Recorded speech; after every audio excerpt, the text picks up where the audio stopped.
بسم الله الرحمن الرحیم. شروع کوم د الله د نومنا چې ډېر مهربانا او رحم کون کې دی. صاد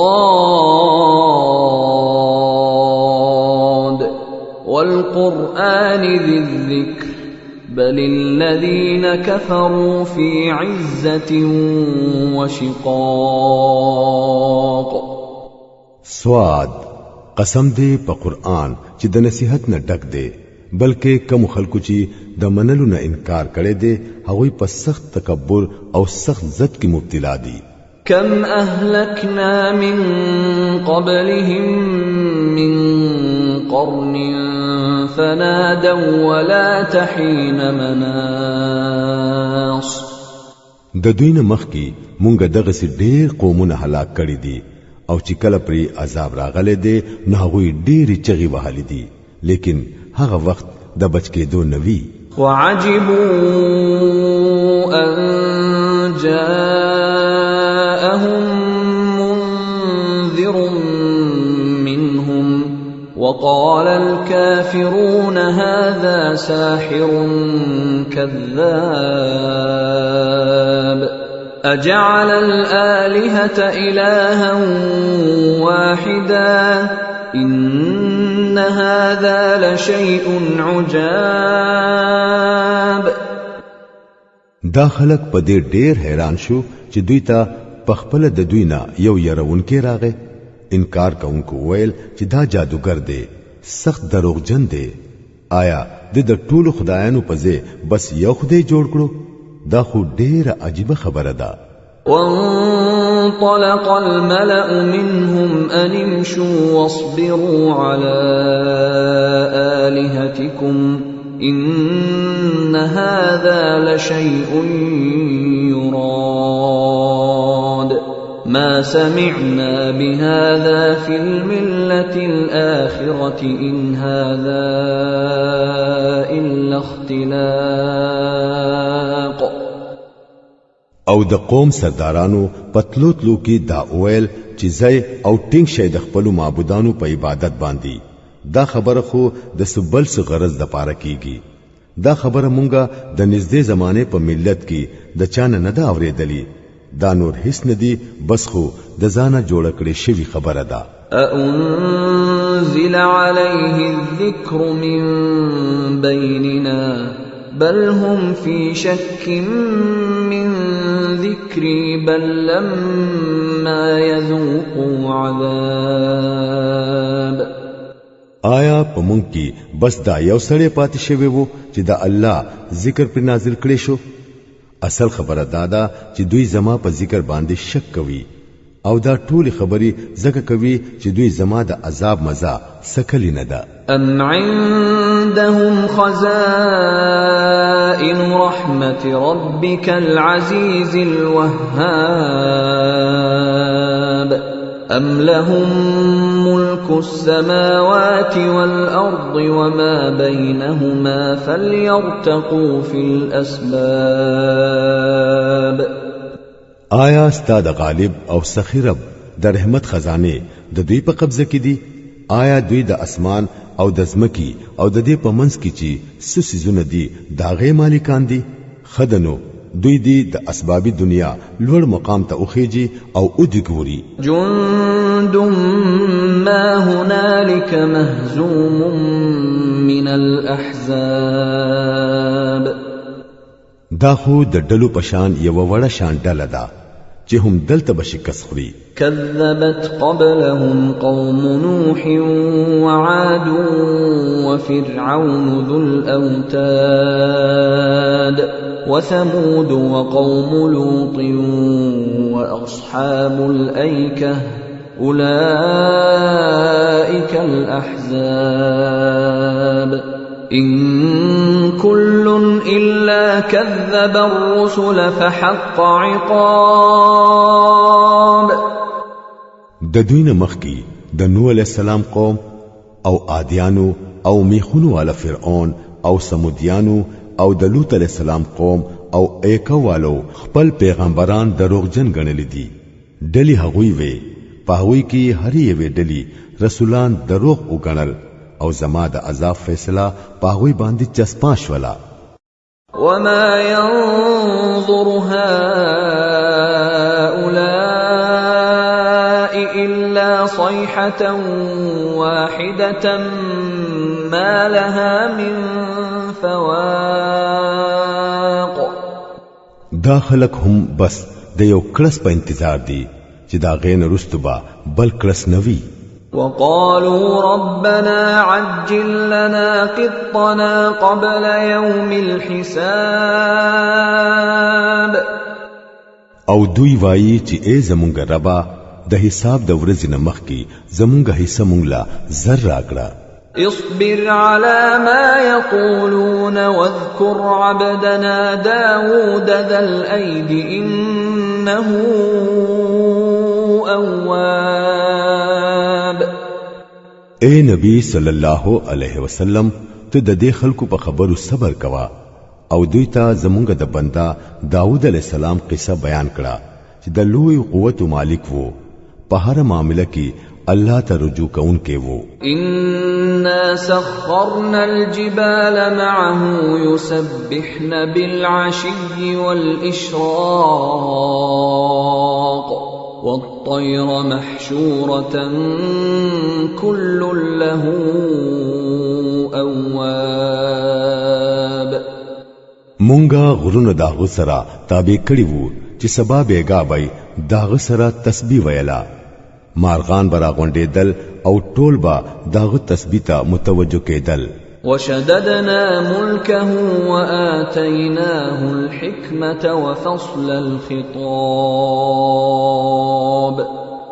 مونږه داغه حکومت مضبوط کړي وو، هغه لمو حکمت ور کړي وو او د فیصله کوونکو خبرو کولو صلاحیت مو ور کړي وو. وهل أتاك نبأ الخصم إذ تسوروا المحراب.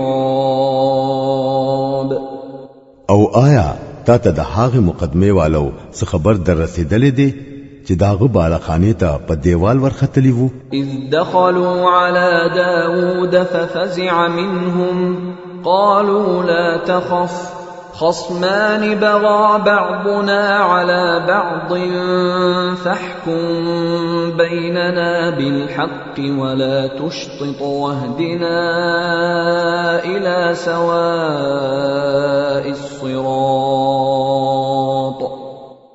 کله چې هغوی په داود علیہ السلام ورننوتل نو داود علیہ السلام داغوی نه ویریدو. هغوی ورته ویل یریګما مونږه دوا مقدمه والایو چې یو په بل باندې زیاتې کړي دي. ته زمونږ په منځ کې ټیک حق فیصله وکړه، بے انصافي مکوا او مونږ ته نیغلار اوخیا.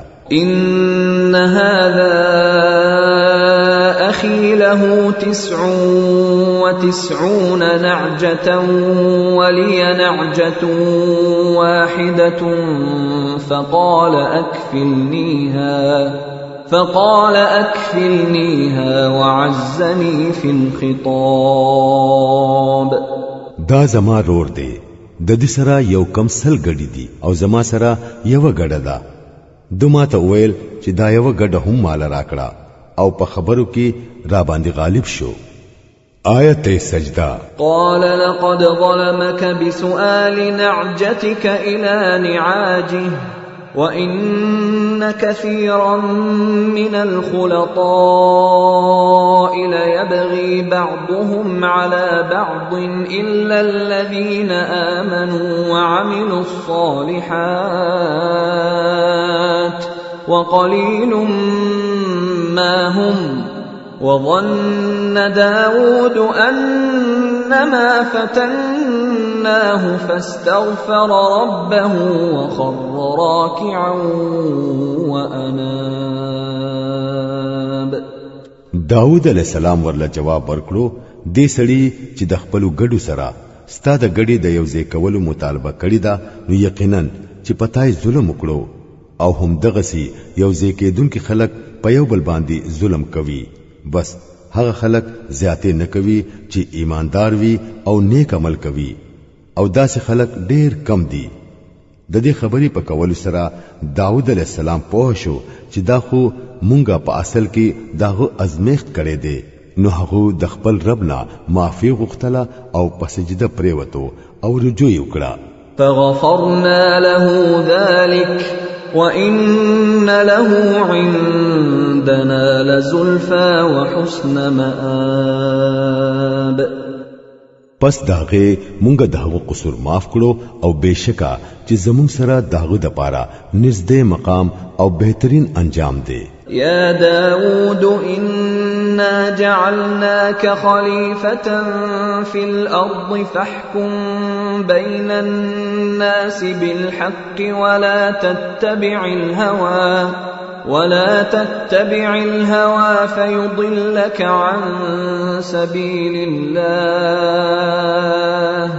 إن الذين يضلون عن سبيل الله لهم عذاب شديد بما نسوا يوم الحساب. مونږه هغه ته وویل اے داودا مونږ ته پزمکه کې خلیفہ جوړ کړي نو د خلکو په منځ کې د حق سره حکومت کوا او د نفس په خواهشاتو پسې مزه کنه هغه به تا د الله د لارې نه بیلاری کړي. کم خلک چې د الله د لارې نه بیلاری کیږي یقینا دا غوی د پاره سخت سزا ده ځکه چې هغه د حساب ورځ هېر کړه. وما خلقنا السماء والأرض وما بينهما باطلا ذلك ظن الذين كفروا فويل للذين كفروا من النار. مونږه د اسمان او زمکا او د دې په منځ کې چې کومه دنیا ده دا فضل نه ده پیدا کړي. دا خو د هغه خلکو ګمان دی کوم چې کفر کړي دي او د داسې کافرانو د پاره بربادي ده د دوزخ د ور نه. أم نجعل الذين آمنوا وعملوا الصالحات كالمفسدين في الأرض أم نجعل المتقين كالفجار. آیا مونږه هغه کسان چې هغوی ایمان راوړي او نیک عمل کوي او هغه کسان چې پزمکه کې فساد کوونکي دي هغوی ټول یو شان کړو؟ آیا مونږه متقیان د فاجرانو په شان کړو؟ كتاب أنزلناه إليك مبارك ليدبروا آياته وليتذكر أولو الألباب. دا یو ډیر برکتی کتاب دی چې اے محمد صلی الله علیه وسلم مونږ ته د دې غرض د پاره نازل کړي دي چې دا خلک د دې په آیاتونو باندې غور وکړي او د عقل فکر خاوندان تری سبق واخلي. ووهبنا لداود سليمان نعم العبد إنه أواب. او داود علیہ السلام لا مونږه سليمان علیہ السلام زوی ورکړو ډیر خبندا خپل رب ته ډیر رجوع کوونکې. إذ عرض عليه بالعشي الصافنات الجياد فقال إني أحببت حب الخير عن ذكر ربي حتى توارت بالحجاب ردوها علي فطفق مسحا بالسوق والأعناق. د یادولو قابل ده هغه موقع کله چې د ماخام په وخت کې هغه ته خ اصل تیز رفتار اسونه پیش کړي شو نو هغه اویل ما د دې مال محبت د خپل رب دا یادولو په وجه اختیار کړي دي. انتر دې چې کله هغه اسونه د نظر نه پناشو نو هغه حکم وکړو چې دا اسونه ماته واپس راولای نو بیا دا غوي په پندو او په سټونو لاس ووهو. ولقد فتنا سليمان وألقينا على كرسيه جسدا ثم أناب قال رب اغفر لي وهب لي ملكا لا ينبغي لأحد من بعدي إنك أنت الوهاب. او ګوره چې سليمان عليه السلام هم مونږه په ازمیخت کې واچو او داغه په کرسۍ مو یو جسم ورواچولو. بیا هغه رجوع وکړه او ویل چې ای زما ربا ما ته معافي وکړه او مال داسي بادشاہي راکړه چې زمانه رستو د هیچا د پاره مناسب نه وي. بشکا هم تو په اصل کې ورکون کېږي. فسخرنا له الريح تجري بأمره رخاء حيث أصاب والشياطين كل بناء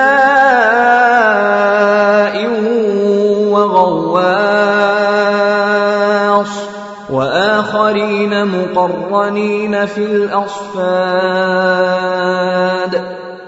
پس داغه مونږه هوا داغه د پاره تابع کړه چې داغه په حکم با په نرمۍ سره چلی دلا کم خواچی با داغه خوا او شیطانان مو تابع کړل هر قسم معنی جوړون کی او غوپه وهون کی او نور چی په زنجیرونو کې با تړلی پراتو وو. هذا عطاؤنا فامنن او امسك بغير حساب وإن له عندنا لزلفى وحسن مآب. مونږه هغه ته ویل دا زمون بخشش دی، تاله اختیار دی چې چاله ورکول غواړي نو ورکوا او چې چاله ورکول نه غواړي نو مو ورکوا، هیڅ حساب نشتا. یقینا چې داغه د پاره زمون سره د نزدېکت مقام او خان جام دی. واذكر عبدنا أيوب إذ نادى ربه أني مسني الشيطان بنصب وعذاب اركض برجلك هذا مغتسل بارد وشراب. او زمونږ د بندا ایوب علیہ السلام ذکر وکړه کله چې هغه خپل رب ته आवाज وکړو چې شیطان ز په سخت تکلیف او عذاب کې اچولې يم. مونږه هغه ته حکم وکړو خپل خپا پزمکه اوها د دې یخي وبو د لمبلو د پاره او د سکلو د پاره. ووهبنا له اهله ومثلهم معهم رحمة منا وذكرى لأولي الألباب. مونږ هغه ته داغو اهل عیال واپس ورکړو او داغو سره هغه نور د خپل طرفنا د رحمت پتور او د عقل مند د پاره د سبق پتور. وخذ بيدك ضغثا فاضرب به ولا تحنث إنا وجدناه صابرا نعم العبد إنه أواب. او مونږه هغه ته وویل د نرو لختو یو موټه راواخلا او پاغه اوها او خپل قسم مماتوا. مونږه هغه صبرناک مندو ډیر خبندا خپل رب ته ډیر رجوع کوونکې. واذكر عبادنا إبراهيم وإسحاق ويعقوب أولي الأيدي والأبصار. او زمون ته بندگانو ابراهيم اسحاق او یعقوب علیہ السلام ذکر وکړه. هغوی د عمل کولو ډیر قوت لرونکي او جوور نظر لرونکي خلق وو. إنا أخلصناهم بخالصة ذكر الدار وإنهم عندنا لمن المصطفين الأخيار. مونږه هغوی د یو خاص صفت په وجه غوړه کړی وو او هغه د آخرت د کور یادونه ده. یقینا هغوی زمون سره په غوړه کړی شوو نیکانو خلکو کې شمار دي. واذكر إسماعيل واليسع وذا الكفل وكل من الأخيار. او ذکر وکړه د اسماعیل د الیسا او د ذوالکفل علی السلام دا ټول په نیکانو خلقو کې شامل وو. هذا ذکر وَإِنَّ لِلْمُتَّقِينَ لَحُسْنَ مَآبٍ جَنَّاتِ عَدْنٍ مُفَتَّحَةً لَهُمُ الْأَبْوَابُ مُتَّكِئِينَ فِيهَا يَدْعُونَ فِيهَا بِفَاكِهَةٍ كَثِيرَةٍ وَشَرَابٍ وعندهم قاصرات الطرف أتراب هذا ما توعدون ليوم الحساب إن هذا لرزقنا ما له من نفاد. دا یو ذکر وو. اوس واورئ بشکا چې د متقیانو خلکو د پاره بهترین ځای د اوسېدو دی. همیشه جنتونه چې دروازې به داوی د پاره بیرته وي. پاغي کې به هغوی ډډي وهلي وي، ډېری ډېری میوه او شربتونه براغواړي او داوی سره به شرمېدون کې همزولي خځوي. دا هغه سيزونه دي چې د حساب په ورځ د دې د درکولو وعده ستاسو سره کیږي. بشکا دا زمونږ رزق دی چې هیڅ کله ختمېدونکې نه دی. هذا وَإِنَّ لِلطَّاغِينَ لَشَرَّ مَآبٍ جَهَنَّمَ يَصْلَوْنَهَا فَبِئْسَ الْمِهَادُ هَذَا فَلْيَذُوقُوهُ حَمِيمٌ وَغَسَّاقٌ وآخر من شكله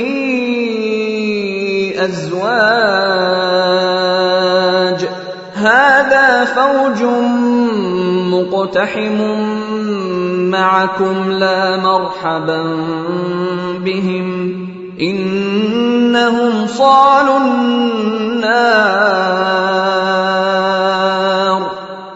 دا خود متقیانو انجام دی او د سرکشو خلکو د پاره بدترین ځای د اوسېدو دی دوزخ چې هغوی به پکې سوځي. ډیر زیات خراب ځای دی د اوسېدو. دا دی د هغوی د پاره نو هغوی دی مزه اوسکی د شیدلو اوبو او د وینو زو او دغسی د نورو ترخو خوندونو. هغوی چې خپل پیروکاران وویني چې دوزخ ته روان دي نو په خپل منځ کې با وایي دا یو لخر را روان دی، تاسو ته درننوځي. هیڅ په خیر راغله د دوی د پاره نشته. دوی په ور کې سوځیدون کې خلق دي. قالوا بل انتم لا مرحبا بكم انتم قدمتموه لنا فبئس القرار. هغوی به ورته په جواب کې وایي نه بلکې تاسو سوځئ. هیڅ په خیر راغله تاسو د پاره نشته. هم تاسو خو دا انجام زمونږ مخې ته راوړې دي. څنګه خراب زیاده د قرار.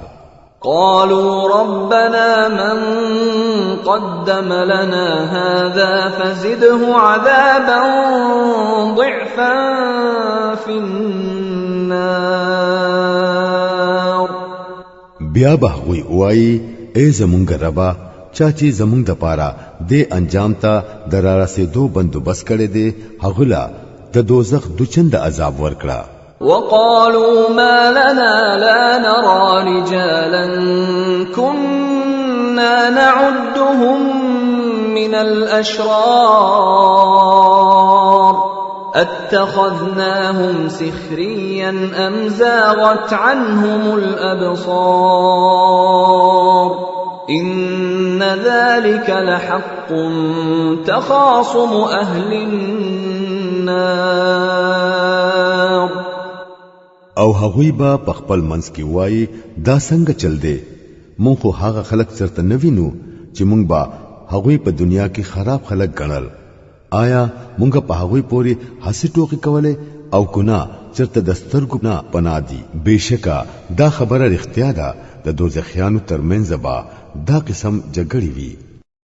قل انما انا منذر و وما من إله إلا الله الواحد القهار رب السماوات والأرض وما بينهما العزيز الغفار.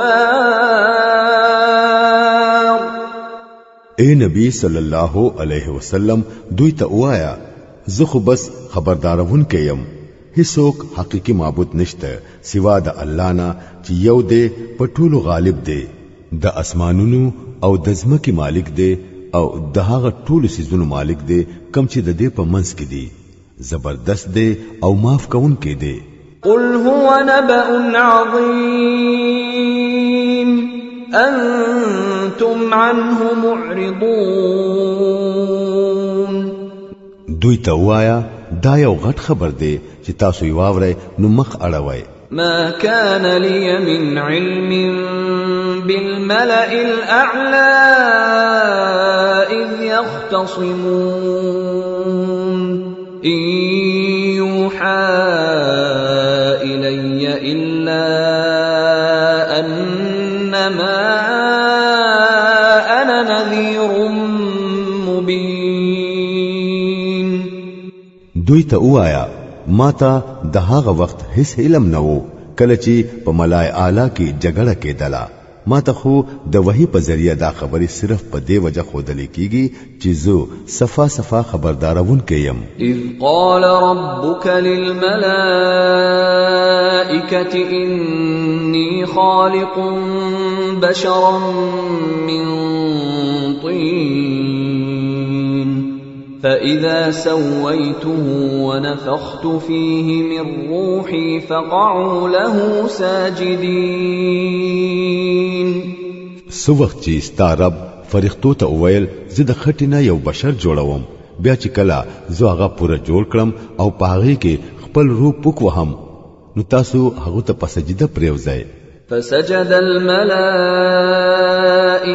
كلهم أجمعون إلا إبليس استكبر وكان من الكافرين. د دې حکم مطابق فرښتې ټولي په سجده پریوتلې لیکن ابلیس د خپل لوی غرور وکړو او هغه په کافرانو کې شامل شو. قال يا إبليس ما منعك أن تسجد لما خلقت بيدي استكبرت أم كنت من العالين. رب ورته فرمایل چې اے ابلیسا تسسیز هغه چاته د سجدې کولونه منع کړي چې هغه ما په خپل دوانو لاسونو جوړ کړي دي ته غرور کوي او کنا ته یې د اوچتي درجه په خلکو کې. قال أنا خير منه خلقتني من نار وخلقته من طين.